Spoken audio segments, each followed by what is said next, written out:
What if faith meant walking blind? What if trust required letting go of certainty? What if God is most present even when he feels absent?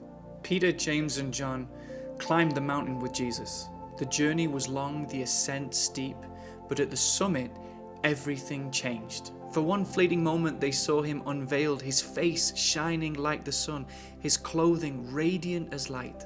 This was no ordinary man, this was glory. They didn't want to leave. Let us build 3 tents and stay in this moment forever.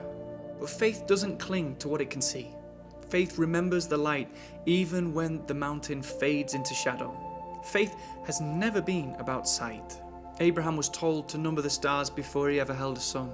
Moses left Egypt with nothing but a promise. The Israelites followed a cloud through the wilderness, never knowing where it was going to lead them.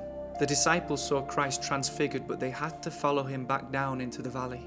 Faith isn't seeing, faith is believing, even in the unseen.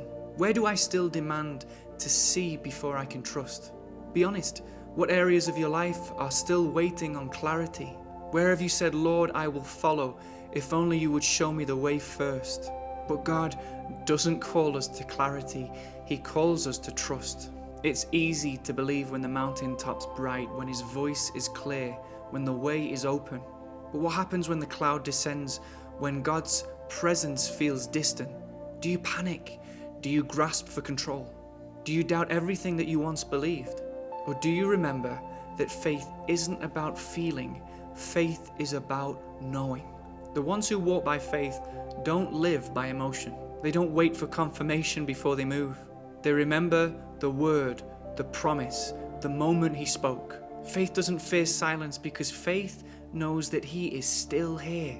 Faith isn't grasping, it's releasing. It's not about control, it's about trust. Jesus took Peter, James, and John up the mountain, not so that they could stay there, but so that they could carry the vision back down with them. Back into the chaos, back into the unknown, back into the valley where faith is truly tested. Because faith isn't about seeing, it's about beholding even when the vision fades. What would it mean for you to live with radical trust? To step forward without demanding to see? To rest in his presence even when it feels distant? Let go, climb higher, trust that he is already there. Because in the end, faith is not certainty, faith is love that remains.